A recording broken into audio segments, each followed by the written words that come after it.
Happy New Year. So I just wanted to come out today and talk to you guys on this media day with the athletes that, the focus is on them.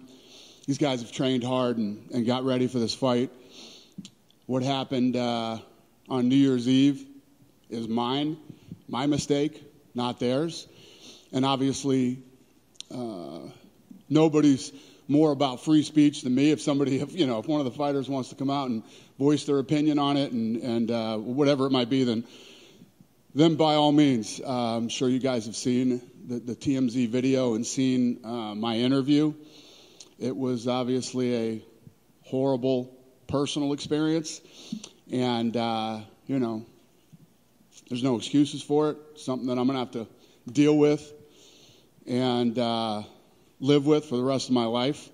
And one thing that I do want to clarify in this thing that I didn't talk about on TMZ because I didn't expect it and I didn't see it coming is the people that are defending me. There's never an excuse. I'm sure you guys have read some of the same stuff that I've seen. There's no defense for this, and people should not be defending me over this thing, no matter what. All the criticism that I have received this week is 100% warranted and will receive in the future. So, and you know me better than anybody. If, especially the people that I don't like start coming after me, nobody fires back more than I do. Whatever anybody has to say, everybody has an opinion on this, and they're right to have their own opinions. I was very opinionated on this too, and I still am. It's crazy that I'm sitting here even having this conversation with you guys, but yeah. So my reason for being here today is I just wanted you guys to focus on them and not me. Any questions? I was going to ask if you're taking questions. I guess the big question that everybody wants to know, like you said, no excuses, full apologies, and I like your statement there that it shouldn't be defended at all, but are there going to be any repercussions? People are saying, he's a big public figure, he's big, charged this big company, nobody's really talking about it. Are there any repercussions planned from the company or self-imposed repercussions? Yeah, what should the repercussions be? You tell me. I take 30 days off. How does that hurt me? I told you guys when we were going through COVID could last 10 years. I could sit it out and, you know what I mean? What would be the problem? It's much like COVID, actually. Me leaving hurts the company, hurts my employees, hurts the fighters. Doesn't hurt me. I could have left in 2016. You know what I mean? I don't know. Do I need to reflect? No, I don't need to reflect. The next morning when I woke up, you know what I mean? I've been against this. I've owned this. I'm telling you that I'm wrong. And but listen, we've had plenty of discussions internally with Ari, ESPN. Nobody's happy. Nobody's happy about this, Neither am I. But it happened. And I have to deal with it. And what is my punishment? Here's my punishment. I got to walk around for however long I live. Is it 10.4 years or is it another 25 years? And I gotta. This is how I'm labeled now. My other punishment is that, I'm sure a lot of people, whether it be media, fighters, friends, acquaintances, who had respect for me might not have respect for me now. There's a lot of things that I'm going to have to deal with for the rest of my life that are way more of a punishment than what? I take a 30-day, 60-day absence? That's not a punishment to me. The punishment is that I did it, and now I have to deal with it. And more importantly, you guys know how I feel about other people's opinions of me. And I've said this before, and I'll say it again. I know a lot of you. I don't know what you do when you go home. I don't know what you're into. Nobody knows you better than your kids do, okay? My oldest is almost 22. So for 22 years, he's grown up in a house with me and my wife and the rest of our family. They hear and see everything. They know everything, So whatever perceptions people might have about you, nobody knows better than your kids. And as long as my kids know exactly who I am, they know exactly who their mother is, And that's what's important to us. You know, this is a personal family matter that played out in public. And, you know, our biggest focus was our kids. You want to talk about people being disappointed. Who's going to be more disappointed than your kids are? And, you know, that's what we've really been focusing on. I mean, as far as her and I go, we both apologized. We apologized to our kids and, you know, trying to move forward. Is there anything moving forward that you think you can do in terms of, I mean, you just have such a high-profile position, right? Like in terms of advocacy. I mean, as you said, this is wrong, this is bad. I mean, is there anything that you think this would be a great point to start to, I don't know, a message against it, supportive domestic violence victims, anything along those lines? Yeah, I mean, we've created a lot of awareness, you know. This was, you know, and it's not something that I'm trying to, but I've been married to this woman for 27 years. We've known each other for 40. We've been friends for 40 years. We've been married for 27 years, you know. And like I said, anybody who's married knows being married is you know, it's a job. It's something you got to work at every day. Her and I have been through some shit, but we're still together. We have 3 great kids, and, you know, the biggest focus for us is our family. I mean, yeah, I guess it's like, I don't know. I'm trying to think about what it's like. I don't know. I mean, there's been a lot of awareness, and, you know, I haven't hid from this thing. I haven't ran from it. I've taken it head on, and from day one. I mean, I don't know what else I could do. Sure, if I could help anybody else in this situation. I mean, I said it before, and now I'm saying it after I've done it. You don't ever do it. Don't defend me.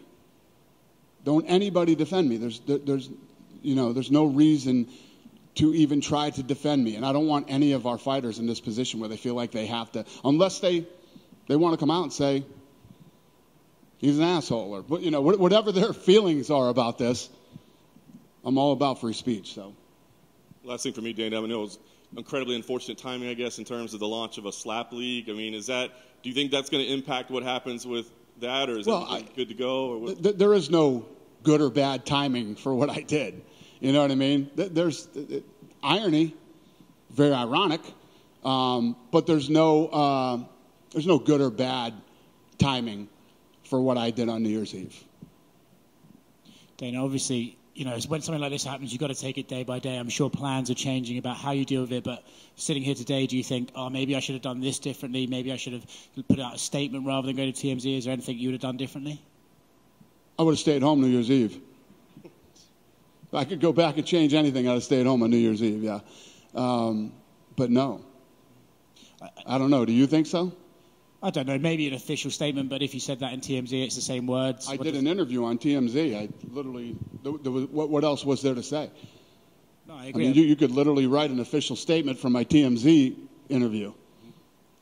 You mentioned it's a personal matter, and I respect that, but I'm curious, is everything okay with the family? Is it a process? Yeah. Well, yeah, that's the thing nobody's asking about. Hey, are you guys okay? Is everything? We finished our family vacation, and we came home, and yes, we're good. I mean, obviously, we're still dealing with, you know, with the kids. My oldest isn't happy with us, you know what I mean? And you know, it's I'm sure it's embarrassing for the kids, you know, that this thing played out. And again, I can tell you this, and a lot of people will take it however they want, will believe or won't believe, but it's never happened before. It never, ever happened before. So obviously for my kids, it's a big deal. How tough was that conversation with them the day after and just in general? I mean, just like we did, you know, before the TMZ interview happened, we sent them the video and we got them on the phone, you know, and we did the best we could. Thanks, Dana. Hey, Dana. I was just wondering if you have reached out to any of the female fighters on the roster, especially the ones that have dealt with domestic violence before. I was just wondering if you had reached out. No, I haven't reached out to any of the fighters. This is my thing. This is my thing between me and my family. You know, and whether you're a media member, a fighter, or whatever you are, you saw my interview. And that's my position on it, and you're hearing my position on it today.